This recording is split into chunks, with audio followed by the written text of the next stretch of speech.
Allô, allô, allô. One, two, three, one, two, three. Bonne année à tous, bonjour.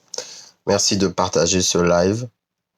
De le partager comme d'habitude dans tous vos espaces. Je le fais en audio parce que en fait, il n'y a pas besoin qu'on se voit là ce dimanche. Le thème que je vais traiter n'a pas besoin que vous voyez ma bouille. De toute façon, c'est pas intéressant. C'est le message qui est le plus important. Donc, merci de partager le live et de l'écouter. Vous allez contribuer avec moi. Je vais le faire en deux parties. La première partie, c'est de parler des attaques pirates, l'attaque pirate qui a eu lieu hier soir. Gabon Media Times parle de l'attaque de 5 navires, enlèvement de 2 Chinois et assassinat d'un capitaine, dont le nom semble être celui de Emar Mbina, donc qui était capitaine et qui donc pilotait un navire de Satram. Voilà, donc on va parler de ça, et puis en deuxième lieu, je vais faire de la sensibilisation, cette fois-ci destinée à la population chrétienne. On est dimanche aujourd'hui, parce que cette population représente une grande majorité de la population, et surtout, certaines mentalités qu'on a au Gabon sont dues au formatage, au mauvais formatage de certains chrétiens. En tout cas, voilà ce que moi j'en analyse et j'en déduis. Et les discussions que j'ai avec beaucoup d'entre vous me laissent penser que c'est vraiment quelque chose sur laquelle il faut agir. Donc merci de partager le live. Commençons par l'actualité. Euh, Vous avez vu donc que cette nuit aux environs de 3 heures du matin, heure du Gabon, il s'est produit un événement assez inédit au large des côtes gabonaises. Donc, il y aurait eu une attaque, d'après Gabon Media Time, une attaque sur un navire de la Satram. Mais en fait, ça, finalement, on apprend qu'il s'agirait de 5 navires et qu'il y aurait eu 2 enlèvements. En tout cas, c'est les informations qu'il y a, 2 enlèvements de 2 personnes, 2 ressortissants chinois qui, eux, étaient sur des navires de pêche qui étaient en attente d'avoir des accréditations.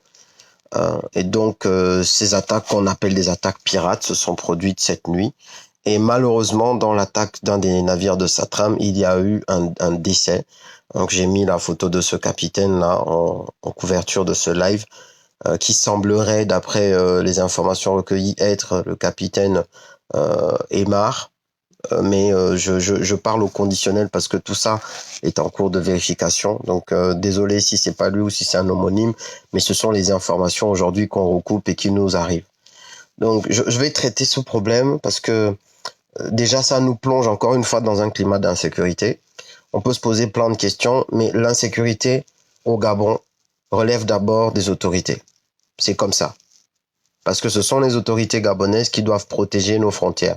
Ce sont elles qui doivent vous maintenir en sécurité. Vous tournez l'affaire comme vous voulez, mais là, on parle d'intrusion de pirates dans les eaux territoriales gabonaises.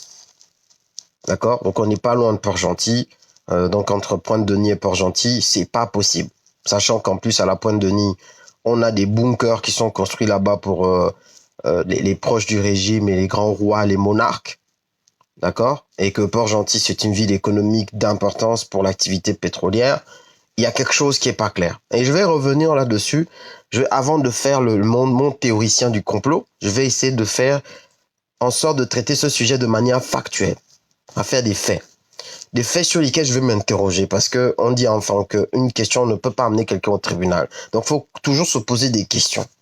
Et les questions que je vais me poser, c'est d'abord par rapport à la défense du territoire gabonais. Parce que la défense du territoire gabonais est sous la responsabilité des forces de défense et de sécurité. C'est leur responsabilité.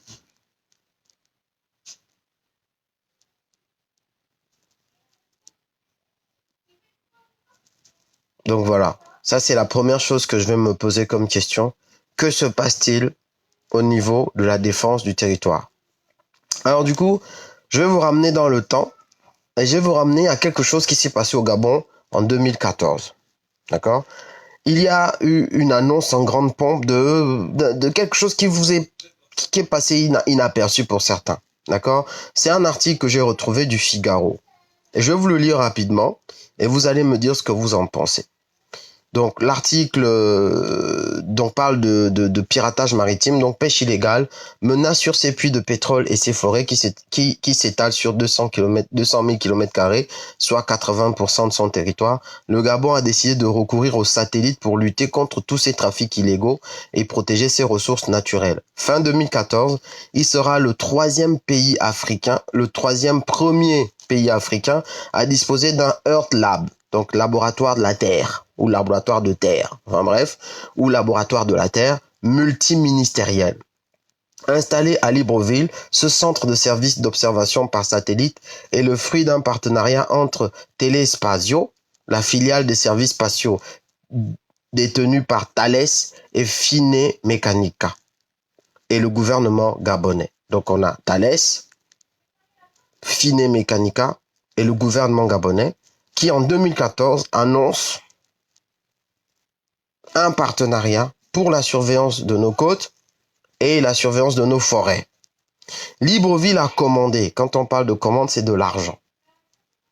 Libreville a commandé une grande antenne de réception auprès du groupe Zodiac Aerospace afin de recevoir des images de la constellation Cosmos Skymed, dont Telespazio détient les droits de commercialisation exclusifs des données collectées par ces petits satellites radars. Via Cosmos Skymed, la société franco-italienne assure déjà la surveillance de la Méditerranée. D'ici à la fin de l'année, le projet Gabon Bleu sera mis en service. On est en 2014. Grâce aux images satellites, il permettra au pays de surveiller le golfe de Guinée et de lutter contre les trafics illégaux. Quelques mois plus tard, ce sera au tour de Gabon Vert, le programme de surveillance et de protection des ressources naturelles, notamment de ces parcs nationaux, d'entrer en service. Nous adapterons, là c'est je cite, nous adapterons pour la forêt gabonaise un service précédemment développé pour la forêt landaise, donc on est en France, les Landes, dans le cadre du premier Earth Lab implanté en Aquitaine, explique Jean-Marc Gardin, directeur général de Telespazio et PDG de la filiale française, qui a pris l'initiative de lancer ces laboratoires de services spatiaux regroupés sous le label Earth Lab Galaxy et formant un réseau de 10 stations sur la planète. Alors, ma question est la suivante. Le Gabon a fait une commande qui ne se chiffre pas en petits millions de francs CFA. Là, on est en général dans l'ordre de milliards, en général pour ce genre de choses, donc des millions d'euros. Parce que quand on vous dit, vous êtes le troisième pays africain à disposer d'un Earth Lab de surveillance qui est multiministériel, d'accord? Ça, c'est un premier truc. Ensuite, ça permettra de surveiller et la mer et la forêt. Tout ça, c'est géré avec Thales. Je connais les coûts des commandes de Thales, parce que Thales, c'est eux qui sont aussi dans les programmes militaires français. Avec un groupe italien dedans, et puis l'État gabonais, vous savez qu'on ne parle pas en centaines de millions. Là, on est déjà en milliards. Donc là, concrètement, avec l'attaque qui a eu lieu hier soir, là, je dis Telespazio, machin, Earth Lab, là, c'est où? C'est où?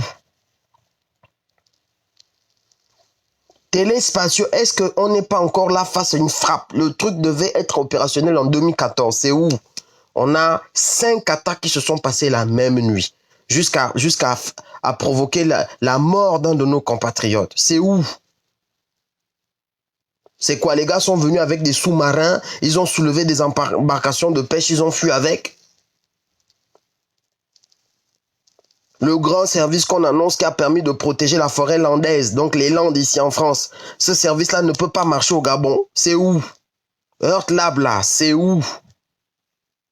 Les Italiens, les Français, venez répondre. Et le gouvernement gabonais, c'est où? Vous voyez comment, chers compatriotes, tout tourne toujours autour de la même chose. Quand on a des gens, soit incompétents, mal intentionnés, voyous, à la tête d'un État, on ne peut rien obtenir. L'argent sort des budgets. Tout est décaissé. Parce que quand vous entendez là, il y a eu l'argent qui a été décaissé. Les bakshish, les corruptions, les petits 10% détournés, tout ça là, ça n'a donné rien. Un projet qui devait être opérationnel en 2014. Et dites-vous que ça devait surveiller la forêt et la mer. Ça veut dire qu'il y a une connexion entre les deux. Une connexion entre les deux. Donc, à partir de là, il y a un vrai problème que moi, je pose ici. On en est où, là? On en est où? Est-ce qu'on peut se poser les mêmes questions? Et les bonnes questions? Vous-même, jugez où? Alors j'avance un peu. J'avance un peu dans le temps parce qu'il y a le satellite. Sûrement, on va nous apprendre qu'il y a eu les drones qui ont été achetés. On va nous apprendre qu'il y a des armes de nouvelle génération parce que là, on est maintenant dans le Gabon vert. Mais là, je continue encore mes recherches. Je me rends compte que la Russie a offert récemment à titre gracieux des armes pour la première fois. Titre gracieux, donc cadeau. La Russie livre le tout premier lot d'armes légères au Gabon. Pour la première fois dans l'histoire des relations, là, pareil, vous retrouvez cet article, il est paru le 28 novembre 2019. Là, je lis sur Sputnik. Sputnik qui est un média d'information russe. D'accord? Donc, ils nous disent que, selon les données de l'Institut international de recherche sur la paix de Stockholm, SPIRI, il s'agit de la première il s'agit de la première livraison de ce genre dans l'histoire des relations de l'Union soviétique et de la Russie avec ce pays africain. Comme le précise la défense russe, les armes sont destinées exclusivement aux gardes forestiers et aux agents de l'ANPN. Selon Lee White, ministre gabonais des forêts, de la mer et de l'environnement, les forêts, la mer et l'environnement. Écoutez bien, on livre les armes légères pour la protection des forêts, de la mer et de l'environnement. Cette aide est très importante pour le pays compte tenu du fait que les parcs nationaux ont un potentiel économique et social énorme pour la population rurale. C'est en renforçant le contrôle de l'utilisation des ressources naturelles que nous pourrons développer une activité économique, par exemple l'écotourisme, qui nous permettra de générer des revenus et de créer des emplois durables. Et blablabli et blablabla.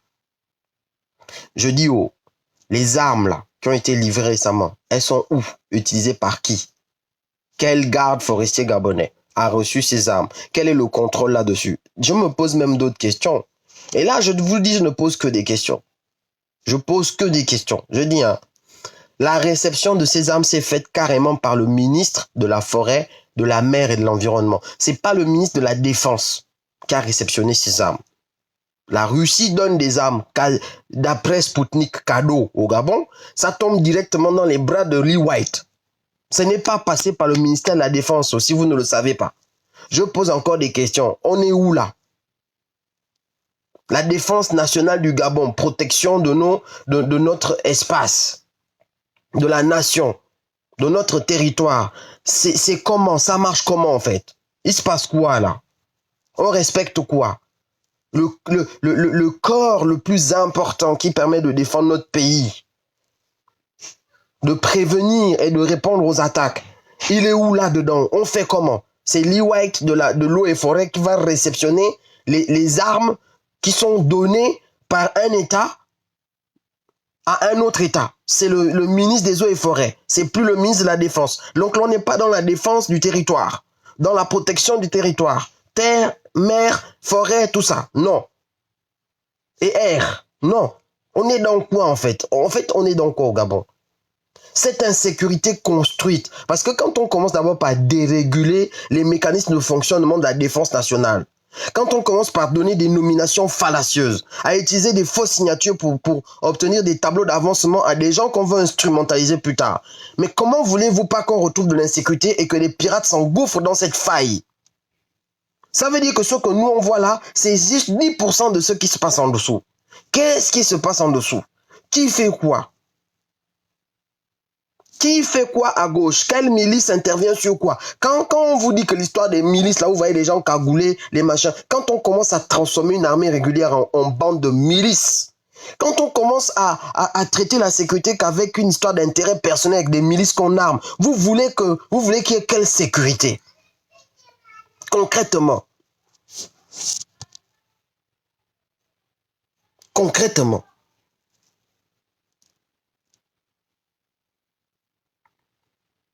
Concrètement, vous voulez qu'il y ait quelle sécurité au pays? C'est pas qu'une histoire de les bangandos qui poignardent et qui braquent. Mais ça, c'est les pires phénomènes. C'est vraiment la partie visible de l'iceberg. Le vrai problème, c'est que tout est parti en sucette. Ça veut dire que là, on est dans une pente. Quand l'armée, la défense nationale n'est plus assurée, défense intérieure, défense extérieure, sécurité intérieure, sécurité extérieure, vous voulez qu'on se retrouve dans quelle situation?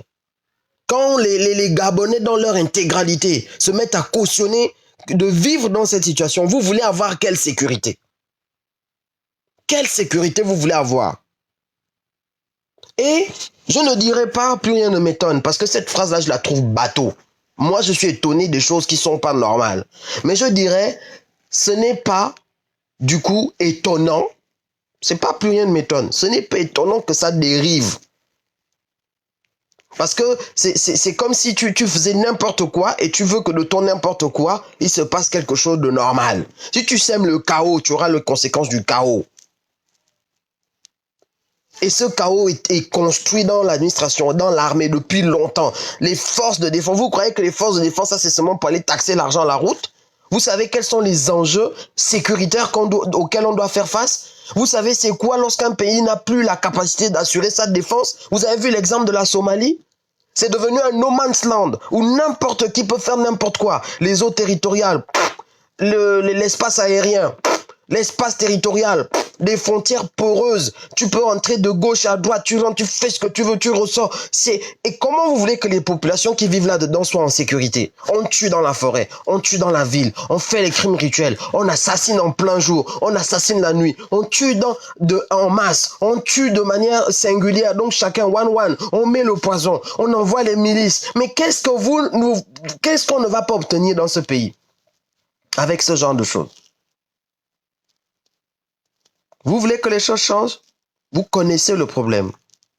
Et quand on connaît un problème, on ne joue pas les autruches qui prennent la tête et qui mettent la tête dans l'eau. Parce qu'il s'agit de vous. C'est pas Omar Bongo qui est mort, hein, le jeune capitaine qui est décédé. C'est pas Omar Bongo. Il n'est pas de la famille présidentielle. Il n'est pas de l'entourage présidentiel. C'est un homme qui était connu d'ailleurs et apprécié de ses collègues, parce que j'ai discuté avec quelques personnes qui le connaissent, que les gens vont pleurer aujourd'hui. Pendant que certains causent le drame, c'est les autres comme vous là qui pâtissez. C'est sur vous que ça va tomber. Sur ce monsieur qui, certainement, hier, toute la journée, quand il a fait sa journée, il s'est levé comme tous les autres jours. En se disant, je vais rentrer chez moi, retrouver les miens, retrouver ma famille. Je vais passer un réveillon tranquille. Certainement, il avait déjà fait ses projets, ses plans, comme nous tous. Mais il ne savait pas.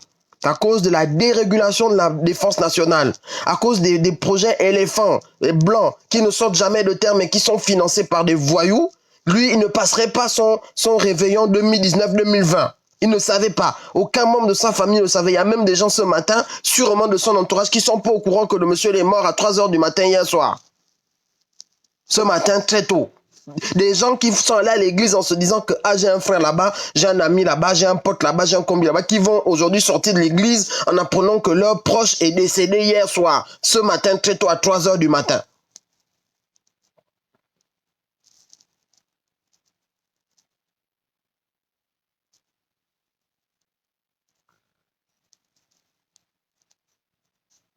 Comment on peut continuer là-dedans?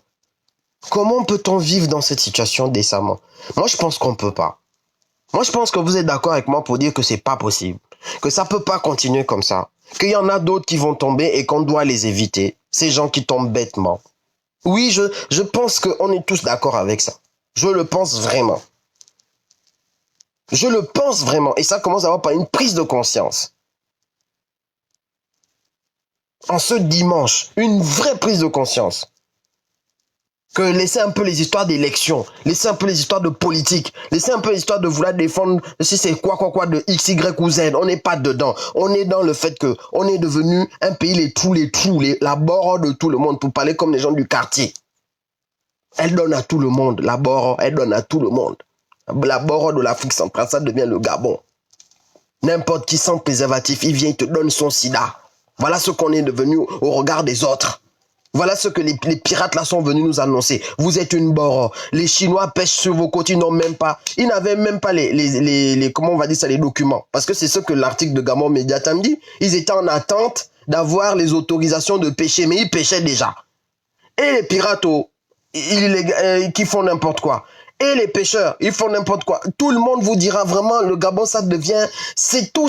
Et combien de temps, les gens, combien de temps? Et c'est sur vous que ça tombe. Ce que vous mangez, ce que vous buvez, l'insécurité, les balles perdues, les attaques la nuit, les couteaux du quartier, c'est sur vous. Et du coup, ça me permet de faire la transition Et comme transition, je vais vous dire ceci.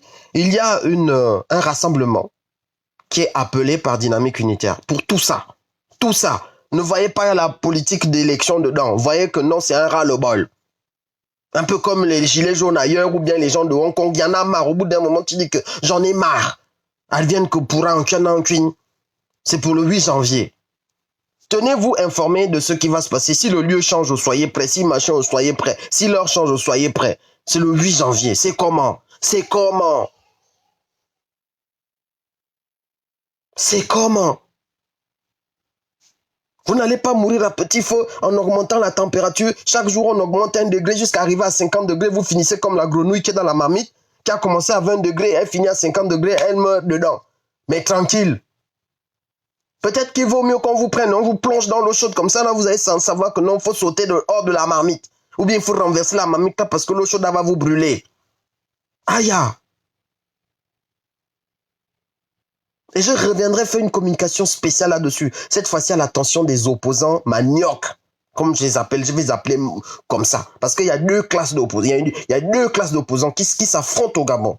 Les opposants maniocs, qu'on appelle les opposants du régime, et les opposants contre le régime. Il y a deux classes d'opposants. Et on va reparler de ça. Parce que eux là, ils doivent aussi avoir leur ligne rouge. Je vous ai déjà dit que j'ai déjà parlé de 2 fois. Là, la 3e fois, là, ça va être encore pire. On va se oise. Opposants maniocs. On va vous faire bouillir comme vous méritez en tant que manioc que vous êtes. Et si tu te reconnais opposant manioc là, faut même pas dire qu'on t'a insulté et qu'on t'a manqué de respect parce que ça n'a même pas encore commencé. Ça n'a pas commencé. Ça n'a pas commencé. On va vous faire manioc moins cher. Ça va aller vite. Bon, ça me permet donc de faire la transition vers le 2e thème. Et là, cette fois-ci, parce que au cœur de l'écœurement, au cœur du changement, au cœur de ce système, au pilier de ce système, on retrouve une classe de population qu'on ne devrait jamais retrouver là. Et les chrétiens. Je généralise. Ah, vous allez m'excuser. Je vais parler vraiment, il n'y aura pas le sachet dans ma bouche. Ça va sortir eau chaude. Alors, vous allez me demander d'abord, qui es-tu pour oser nous parler à nous chrétiens? Qui es-tu? Bah, je vais vous répondre, je suis un citoyen, hein, bon, lambda, qui a le droit, comme tout autre citoyen, de vous parler. Alors, il y en a qui se sont rapprochés en disant, mais tu n'es même pas chrétien, tu viens nous parler de quoi? Tu n'es même pas chrétien. Je vous laisse le soin de ce que vous pensez. Alors, je vais endosser la veste que vous me donnez de non-chrétien. Ça me permettra de mieux vous parler. Hein? Puisque là, il n'y aura pas d'aparté. Celui qui considère que c'est lui qui décide qui est chrétien ou pas, il a le choix. Mais moi, je ne fais pas de course christianique. Parce que si, en plus, c'est ce christianisme tordu dont vous vous réclamez, je suis désolé, mettez-moi vraiment à côté. Vraiment. Et aujourd'hui, je vais vous parler de la complicité active ou de la pseudo-neutralité que vous avez dans cette situation. Et je vais laisser le soin à ceux qui m'écoutent là de m'écrire les arguments bateaux que certains chrétiens leur donnent souvent et on va en parler. Je vais rentrer dans votre logique. C'est ça l'idée. Je vais rentrer dans votre logique pour qu'à la fin, ce live produise un effet. Je n'ai aucune animosité envers vous. Mais je vais essayer d'entrer dans vos têtes, de voir comment vous réfléchissez et au fur et à mesure. Parce que malheureusement, quand vous allez à l'église dimanche, au lieu que ça soit un lieu où on vous interroge sur votre place dans la société, ce que vous faites chaque jour, sur l'adéquation entre ce que vous faites du lundi au samedi, en tout cas du lundi au dimanche, avec les bases qu'on vous apprend. Au lieu que ce soit ça, on va vous formater sur la dîme pour enrichir le pasteur, les offrandes pour enrichir le pasteur, les démons pour que vous payez la dîme qui va vous, soi-disant, vous délivrer pour enrichir le pasteur, etc., etc. Voilà ce qui se passe. Du coup, l'église n'est plus le lieu de libération et un lieu de construction sociale, un lieu de construction spirituelle de l'individu pour que cet individu soit puissamment vecteur de changement dans son espace, pour qu'il soit le sel de la terre et la lumière du monde. Ce n'est plus ça dans certaines églises. C'est devenu le lieu où on construit la richesse d'un individu en fabriquant des messages faits à dessein pour que les gens sortent le peu d'argent qu'ils ont dans leur poche, le peu qu'ils n'ont pas, même qu'ils aillent voler pour venir donner les dîmes et les offrandes. Autour de délivrance à n'en plus finir. Tous les jours, les mêmes démons partent, les mêmes démons reviennent. On sent même que les démons là, c'est quand tu leur dis sors de ce corps, c'est là qu'ils rentrent même dans le corps. C'est comment? Donc, je vais y aller mollo, mollo. D'accord? Tranquille, easy. Alors, commençons par J'ai appelé ça la complicité passive. On vous dit souvent à certains chrétiens en église que le chrétien ne doit pas s'occuper des choses de là où vous êtes. Ne vous occupez pas de tout ça. Hein? Fais seulement ta part. Et laisse chacun être responsable. Je vous prends un exemple. Vous avez une société dans laquelle, imaginons là, on a vu la livraison des armes, on a vu les sorties d'argent, on a vu les 85 milliards volés et tout ça. Vous retrouvez toujours des chrétiens au cœur. Et souvent, ils ont des rôles essentiels et des postes essentiels. Par exemple, on va trouver un chrétien qui est gestionnaire comptable dans une boîte. Donc on dit, ah, celui-là, il a la rigueur. Celui-là, vraiment, quand il te fait les prêches, les sermons, de la droiture, de machin, tu as envie de lui dire que non, vraiment, prends-moi la clé de cette entreprise et gère-la correctement, en tout cas au niveau comptable. Alors, qu'est-ce qui va se passer? Le DG, voleur, va décider de détourner de l'argent. Il va faire les fausses factures, les faux proformas, les machins, et il vient dire au gestionnaire chrétien, oh, gestionnaire chrétien, fais-moi les écritures comptables et décaisse-moi l'argent. Trésorier ou comptable, décaisse-moi ça, valide-moi les écritures comptables. C'est là où le fameux message de ah, ça me regarde pas où. En tout cas, tant que moi, c'est pas moi qui fais le vol là. Lui là, c'est lui le DG. Il n'a qu'à faire son vol. Moi, je ne suis pas complice de ses affaires. Hein? Il m'a donné les preuves. Hein? Il m'a donné des faux documents. Je sais bien que c'est des faux documents. Hein? Je sais bien que c'est des faux documents. Mais comme c'est pas moi qui ai fait les faux documents là, je ne suis pas comptable de ça. Je me lave les mains, je lui donne son argent, je fais les écritures comptables, il part avec les 85 milliards. Mon problème est où? Le dimanche, j'irai à l'église et puis j'irai me plaindre. Vraiment, mon chef, c'est un voleur. Seigneur Jésus, aide-nous, prions, plions le genou pour que le Gabon soit délivré. Alors, ça, c'est ce qu'on appelle une neutralité complice. C'est-à-dire que tu te laves les mains d'une situation qui t'impacte toi. La chaîne du vol est une chaîne qui est longue. Il y a celui qui déclenche le vol, qui fait les écritures comptables, enfin, qui va créer les fausses factures et qui va donner des ordres. Et il y a ceux qui vont obéir à ces ordres. Tout le monde dans la chaîne est complice. Toi-même complice si tu es dans cette situation. Quelle que soit la personne qui transporte les fiches en question, celui qui va établir les ordres de décaissement sur la base de faux trucs, lui est complice. Celui qui va faire les écritures comptables, il est complice. Tu ne peux pas te mettre de côté parce que tu es dans une neutralité complice et cette neutralité profite aux voleurs. C'est la preuve. C'est qu'aujourd'hui, à la fin, on obtient que celui qui voulait voler vole. Parce que les autres sont ses complices. Par neutralité, complices. Ils se disent, je ferme les yeux, je ferme les oreilles, je ne suis pas dedans. Moi, je suis là seulement parce que je suis citoyen du ciel. Cette neutralité complice, elle bénéficie aux méchants. Retenez-le déjà si vous êtes chrétien ce dimanche. De dire je me lave les mains, ça bénéficie à ceux qui font le mal. Là où vous êtes censé vous positionner. Ne soyez ni tiède, ne soyez ni froid, ni chaud. Non, soyez soit froid, soit chaud, ne soyez pas tiède. C'est ce que vous dit votre propre Bible, si je paraphrase. Je ne suis... Placez-moi dans les non-chrétiens si vous voulez, il n'y a pas de problème. Mais je vous rappelle quand même ce qui est écrit dans vos écritures. Puisque vous me classez non-chrétien, il n'y a aucun problème. Parce que tu es ni froid, ni chaud, je te vomirai. Les tièdes là, c'est les neutres. Les gens qui se voilent la face, qui veulent mettre la tête dans le sable, alors que le mal se passe devant eux. Tu es policier, tu vois une glacière de crimes rituels arriver avec des organes des gens, dans un 4x4, tu sais très bien qu'il y a les organes dedans. Tu le sais, tu le sens, tu le vois, tu le machin. Et puis tu dis, ah, moi je fais seulement mon rôle. Il m'a donné les papiers pour dire que, en fait, là-dedans, il n'y a pas les organes, mais c'est les aubergines. Je laisse passer. Moi j'ai fait ma part. Hein? Je rentre chez moi, je suis tranquille. Ah non, je suis désolé. Je suis désolé. C'est exactement ce que Ponce Pilate a voulu faire sur Jésus.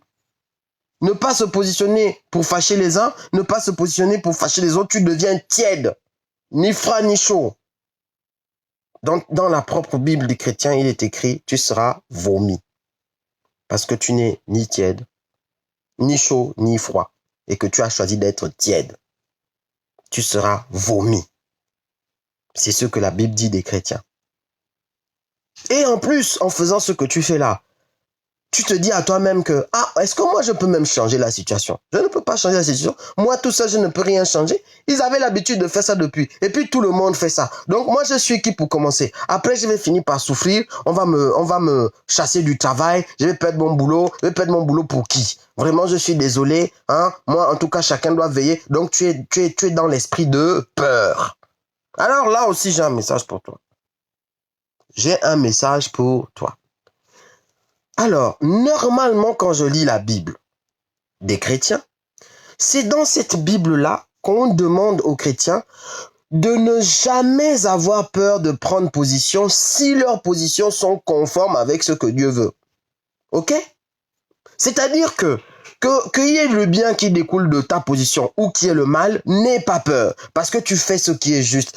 La Bible est remplie de ce genre d'histoire. Shadrach, Meshach, Abednego. Nous ne ferons pas ce que toi, le roi, tu nous demandes de faire, parce que c'est contraire à ce que l'Éternel, lui, nous dit de faire. Daniel, je ne ferai pas ce que toi, tu me demandes de faire, parce que c'est contraire à ce que Dieu, lui, me demande de faire.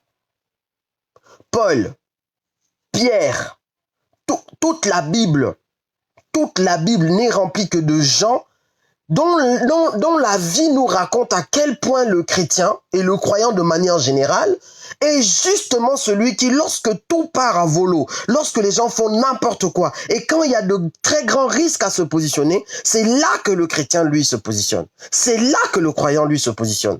Ce n'est pas quand toute la société va bien et lui, il décide que je vais faire comme vous aussi, ça va aller bien. Non, c'est quand ça va pas. Quand tu es le tout seul, c'est là que le sens de sel de la terre, lumière du monde, prend tout son sens. Alors, il y a des versets dans la Bible qui en parlent de manière très claire. Alors, je parle aux chrétiens et je vous dis, je sors ça de votre propre livre de vie. Confie-toi à l'Éternel de tout ton cœur et ne t'appuie pas sur ta sagesse. Ça veut dire quoi? Ça veut dire concrètement que toutes tes réflexions que tu fais sur « il va m'arriver ci, il va m'arriver ça ». Oh, je vais gérer ça comme si, je vais gérer ça comme ça. Oh, si je fais comme si, il va se passer ça. Donc, moi, je ne veux pas ci parce que ça. Toutes ces réflexions-là, quand il s'agit de se positionner du côté de ce qui est juste et du côté de ce qui t'est demandé dans ton livre de vie, quand tu ferais comme ça, alors, tu serais en train de t'appuyer sur ta propre sagesse et non t'appuyer sur ton Dieu. Parce que toi-même, tous les jours, tu dis, si je fais ce qui est juste, je m'appuie sur Dieu et je compte sur lui. Mais pourquoi sur certaines choses, tu décides de ne pas faire ce qui est juste et là tu dis, pourquoi serais-je le seul qui va faire ce qui est juste alors que tout le monde fait ce qui est mal? Parce que tu es dans l'esprit de la peur. Sors de cet esprit de la peur et pour sortir de cet esprit de la peur, mais qui est mieux placé qu'un croyant qui lui s'appuie sur Dieu? Et il dit que Dieu est tout puissant. Mais à partir de ce moment, il est tout puissant pour tout. Du coup, si on te punit parce que tu te positionnes, mais tu sais que c'est parce que c'était prévu. Et donc, cette punition n'est pas là pour te tuer, littéralement, ou te tuer spirituellement. Elle est là pour ton épanouissement, parce que c'était le but, comme Daniel et les autres. Ou alors, si on ne te punit pas, tu sais que Dieu t'a protégé. Mais tu ne peux pas, sous prétexte que tu as peur de la punition, décider que tu ne te positionnes pas du côté de la justice. Est-ce juste de voler? Dans les 10 commandements, c'est écrit, tu voleras. Est-ce juste de tuer son prochain? Dans les 10 commandements, c'est écrit, tu tueras ton prochain. Mais si Dieu a défini sa justice dans le livre de vie qu'il t'a transmis et qu'il te demande de te positionner par rapport à cette justice, et que toi, tu choisis de ne pas te positionner parce que tu as peur, mais en fait, sur quoi repose ta confiance en Dieu? Et en quoi es-tu semblable à tous ceux qui, dans la Bible que toi-même tu nous lis tous les jours, en quoi es-tu semblable à tous ceux-là qui se sont positionnés parfois au péril de leur vie et qui l'ont dit, comme Paul et les autres, qu'ils faisaient les choses non pas pour satisfaire les hommes, ces hommes qui sont mal pensants, voleurs, idolâtres et tout, mais pour satisfaire ce que Dieu, lui, il a décidé qu'eux, ils feraient, quel que soit ce que ça leur coûte. Voilà comment vous, chrétiens, si vous dites que nous, on ne l'est pas, parce qu'on ne fait que parler, faire des lives, voilà ce qu'on attend de vous. Ne faites pas les lives. Positionnez-vous. Décidez de ne pas être les agents de ce qui est contraire à la volonté de Dieu qui est inscrite dans votre propre livre de vie. Enfin, c'est tout ce qu'on vous demande. Mais si vous ne le faites pas, voilà ce qui va se passer. Des homosexuels, des adultérins, des idolâtres, des cailloux, des chiens et des chats vont le faire à votre place. Et vous ne pourrez pas venir nous dire qu'on a tort. Parce que si ce rôle que normalement vous dites que vous devriez jouer n'est pas joué par vous, mais que vous devenez ceux qui cautionnent le mal, alors il n'y aura pas d'autre choix que d'aller chercher les autres, les rebelles, les mal-pensants, les rejetés, les fous, les mabous, les injurieux, les adultérins, les homosexuels, les pédés. C'est eux qui viendront essayer d'exercer cette justice de Dieu à votre place. Ce sera ça votre malédiction. Et vous le verrez et vous le voyez. Eh oui, parce que Dieu, lui, il veille à ce que sa parole s'accomplisse. Et que si vous êtes dans vos petits arrangements et dans votre peur, Dieu ne vous suivra pas dans votre peur parce que Dieu n'a peur de rien. Et c'est ça, normalement, la nature que vous devriez avoir. L'Éternel est pour moi, je ne crains rien. Que peuvent me faire les hommes? Psaume 118, 6. Quand David disait ça, vous croyez qu'il disait ça en l'air? Est-ce que ce n'est pas des phrases dont vous devriez faire vos habits? Que lorsque vous devez vous positionner pour la justice, vous reprenez cette phrase, l'Éternel est pour moi, je crains rien. Que peuvent me faire des hommes? Et vous craignez à longueur de journée, vous êtes les premiers qui avez peur. Vous donnez même la peur aux autres. Oh, arrête de parler. Oh, arrête de faire ceci. Quelle est cette nature chrétienne que vous avez? Quel est ce sel qui a perdu tant de sa saveur, qu'il veut même que la sauce soit le plus fade possible?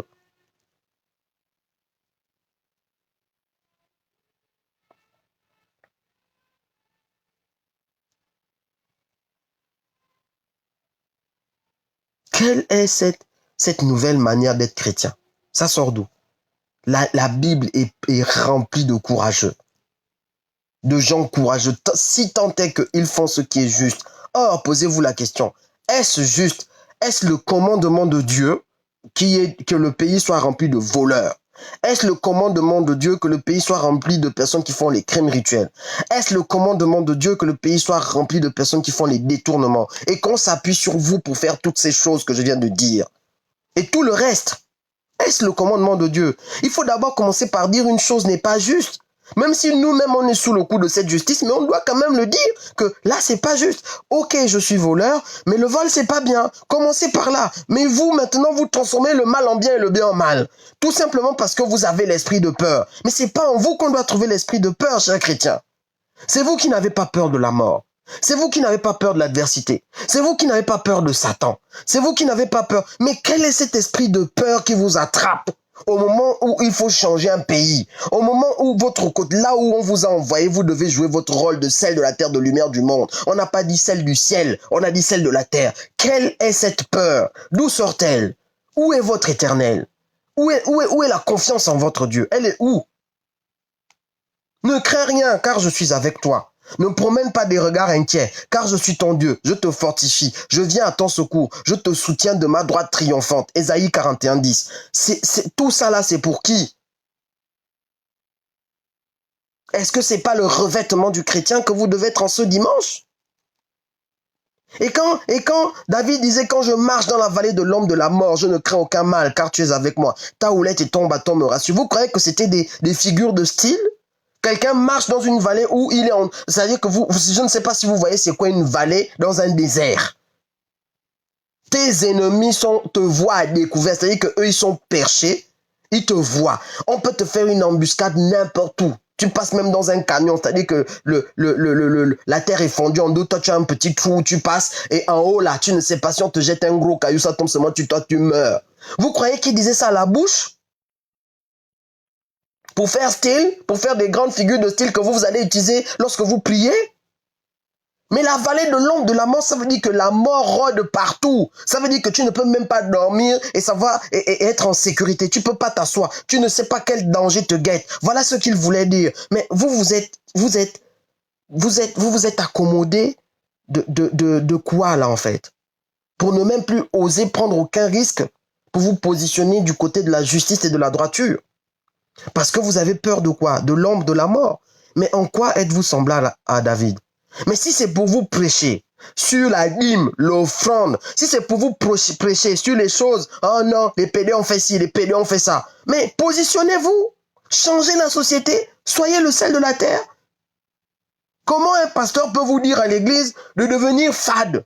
Il vous dit ça, hein. Ne changez rien, oh. Faites votre vie, oh. Ne vous occupez pas de tout ça. Oh. En gros, il est en train de vous dire quoi? Il est en train de vous dire, soyez fade, soyez le sel fade dont Jésus a parlé pour être jeté dehors. Comment pouvez-vous accepter ce genre de discours? C'est à vous de dire non. On ne volera pas là où moi je suis responsable de la comptabilité. On ne volera pas ici, quel que soit ce que ça me coûte. Si ça me coûte le mal, alors Dieu l'aura prévu. Et il sait comment il va me relever. Et si ça me coûte le bien, alors le pays entier va en profiter. Mais quel que soit le cas, je vais me positionner pour la droiture. Et là, nous tous là, ceux que vous traitez de non-chrétiens, ceux que vous traitez de personnes perdues, personnes complètement, voilà, nous tous là, on va applaudir. Waouh, waouh. Voilà des chrétiens, des petits Christ. Rappelez-vous le sens de ce mot. Cette appellation vient de quoi? Petit Christ, des gens qui vivent comme l'a vécu le Christ, qui n'avaient pas peur de dire la vérité, tant que cette vérité est une vérité juste, que c'était quelque chose de juste à dire. Les pharisiens, les machins, ils ont voulu le lapider combien de fois? Parce qu'il leur disait les choses qui étaient justes et vraies. Parce qu'il apportait du changement non seulement dans les mentalités, mais dans les attitudes. Parce qu'il allait tendre la main aux personnes qui sont en difficulté au lieu de les accuser et de les enterrer vivants. Parce qu'il allait même vers des prostituées alors qu'en Israël, c'était un drame terrible, c'était une abomination. Tu n'avais même pas le droit de t'approcher d'une prostituée. C'est ce Christ-là que le monde voit. C'est pas le Christ que vous êtes fabriqué dans les églises. Le Christ auquel les pasteurs ont fait allégeance pour vous soutirer de l'argent dans les poches. Mais quel est ce Christ? Il sort d'où? Il a été fabriqué quand?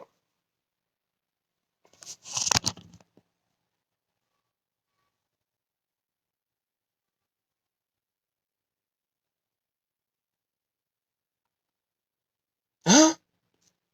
Quand est-ce que ce Christ a été fabriqué? Il est né où? Il est mort quand? Pour sauver qui? Quel est ce Christ? Ce Christ qui vit en vous, mais qui vous donne un esprit de peur H24, qui vous empêche de vous positionner pour la justice, pour la vie. Quel est ce Christ? On est où là? Le chrétien ne doit pas seulement dénoncer. Dénoncer, là, vous devez même nous... Si nous sommes considérés, je répète, hein, comme vous nous dites tous les jours, vous êtes non chrétien, il n'y a pas de problème, moi je prends. Parce que c'est Jésus lui-même qui sait qui est chrétien, qui n'est pas chrétien. Mais je rentre dans votre game, il n'y a pas de problème. Ça me fait même pas de mal, parce que vous n'êtes pas Dieu. Mais ok, on est non chrétien, parce qu'on a trop de péchés, on insulte, on prend les lives, on est adultérin, homosexuel, il n'y a pas de problème. Ça là, on prend, c'est pas grave. Je prends. Ça là, c'est... Donc, nous, on doit dénoncer. On doit faire les lives. Mais vous là, c'est pas dénoncer. Vous devez changer la société. Et vous pouvez donner votre vie juste... Vous pouvez vous positionner jusqu'à la mort. Parce que c'est ça, justement, qui fait de vous des gens différents. Ah voilà, montrez-nous donc la différence. C'est pas que non, les homosexuels vont dénoncer des choses qui sont interdites dans la Bible. Ok, ils sont homosexuels, mais ils dénoncent quand même. Mais vous êtes là à critiquer, et c'est encore vous qui fabriquez le système d'injustice. Mais enfin, le système de vol, c'est vous qui signez. Mais on est où là? Au moins, l'homo, il s'est quand même positionné contre le crime rituel en étant homo. Mais vous ne vous positionnez contre rien. Vous cautionnez tout. Et c'est encore vous qu'on utilise comme complice actif du vol et des crimes. Ah bon? Mais en quoi vous êtes différent? C'est même pire. En quoi vous attirez les gens à aller dans les églises où vous allez? C'est même pire. Mieux même, les gens vont dire que je reste chez moi parce que je vois pas la différence. Au contraire, je me sens même mieux en n'allant pas dans ces églises parce qu'au moins je ne reçois pas de là-bas pauvre. Le petit peu que j'avais pour construire ma maison, pour envoyer mes enfants à l'école, c'est le pasteur qui doit acheter ses chaussures et ses 4x4 avec ça. Tous les jours, réunion de paix, le temps qu'on doit utiliser pour construire son espace, même pour aller apporter un peu de chaleur à son voisin, justement en tant que chrétien. Ce temps-là, on ne l'a même pas. Je parle même du voisin, sa propre maison. On n'a même plus ce temps. Une des ressources qu'on n'arrive pas à renouveler sur la terre, le temps. Ça là, on va déposer dans une banque trouée à l'église. Parce que quand vous prenez votre temps pour déposer quelque part où ce temps n'est pas valorisé, sachez que vous êtes en train de faire faillite. Le temps, c'est la première ressource importante de l'être humain.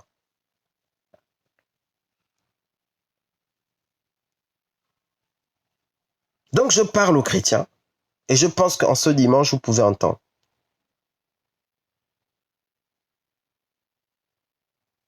Vous n'en aurez pas peur, car l'Éternel, votre Dieu, combat lui-même pour vous. Deutéronome 3, 22. Je ne maîtrise pas, oh, pardon, je ne suis pas chrétien, oh, pardon, je ne suis pas pasteur, oh, pardon, je ne suis rien, oh. Mais ça là, c'est dans votre Bible.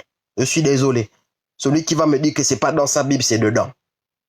Et c'est pas seulement pour les choses c'est les choses de la vie courante. Là, c'est du positionnement. C'est des gens qui ont vécu comme vous. David était roi. Il avait des choses de roi sur lesquelles il devait juger. Salomon était roi. C'était des choses de la vie de tous les jours. Il reçoit quelqu'un qui arrive. Ah non, on se dispute un enfant. Il doit se positionner sur les choses de la vie. Il devait se positionner sur les choses de la terre puisqu'on l'a envoyé être le sel de la terre. Salomon ne se positionnait pas sur les réalités du ciel. Il n'était pas en train de juger qu'il y a une bagarre entre deux anges. Il était sur les choses de la terre, le vrai, le réel, le terre-terre, de là à là. C'est ce que Dieu vous dit. Soyez le sel de la terre, la lumière du monde. Pas que non, allez-y, jugez tous les jours. Vous êtes là maintenant en train de faire le Congossa sur Métatron et Armatron, Joséphatron et Trictatron. Les gens qui vivent dans le ciel, qui sont dans les... On vous a demandé de juger les anges. C'est ce qu'on vous a demandé sur terre, d'être la lumière des anges. Les métatrons, les alphatrons, les quintatrons. Il faut voir maintenant les grands noms que vous donnez à ces gens. Vous les connaissez? Dieu vous a révélé les réalités spirituelles sans même que vous ayez une implication physique là où vous êtes dans votre espace. Vous voulez maintenant aller faire des citoyens dans le ciel. Vous connaissez les anges? Vous les avez vus?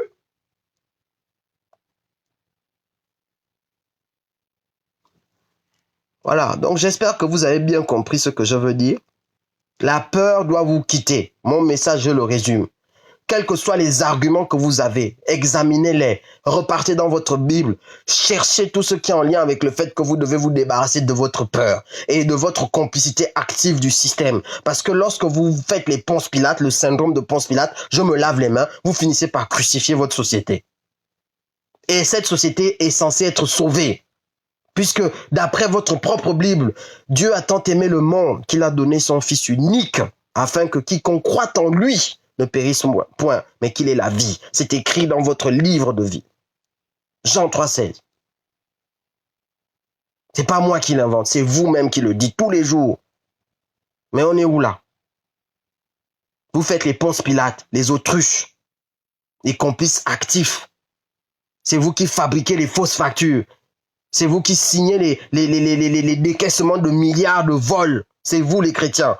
Soit disant oui, non, je ne peux pas trahir. Qu'est-ce qu'on dit? Je ne peux pas trahir le vœu que j'ai fait en entrant dans l'administration. Je ne peux pas trahir mon chef. Je ne peux pas. Mais si ton chef ne fait pas des choses conformes avec tes valeurs chrétiennes, je suis désolé, c'est pas de la trahison, c'est du positionnement. Tu ne peux pas être complice du mal en tant que chrétien. Si tu critiques les homos, si tu critiques les adultérins, mais montre que tu es différent, tu ne peux pas être complice du mal. Je suis désolé. Sinon, tu es pire que les autres parce que toi, connaissant la vérité et la pratiquant, tu fais pire que ceux qui ne la connaissent pas. C'est pas possible. Nous, on n'est pas chrétiens, il n'y a pas de problème. On va tous aller en enfer, il n'y a pas de problème. Mais toi qui vas aller au paradis, montre-nous que tu es différent de nous. C'est tout ce qu'on attend de toi. Si nous on fait les lives et que c'est bête, que c'est petit, que c'est pas ça qu'il faut faire, que c'est pas ça qui change le pays, montre-nous maintenant, toi, celle de la terre, lumière du monde, ce qu'il faut faire et on te suivra. Et on dira bravo. On ne va même pas... Moi, personnellement, je peux pas moquer. Parce que quand les chrétiens se soulèveront, quand je dis soulever, c'est pas la rébellion. C'est-à-dire que quand ils vont se positionner, quand ils vont arrêter d'être tièdes là où ils sont, quand ils vont décider de prendre leurs responsabilités, le Gabon tout entier va en bénéficier. Le Gabon tout entier, parce que ce sera pas 1, ce sera pas 2, ce sera pas 3. C'est plus de 80% de la population. Voilà la réalité. Et c'est ce que je vous invite à faire en ce dimanche. J'ai fini de parler. C'est l'homme qui a peur. Sinon, il n'y a rien. On est ensemble.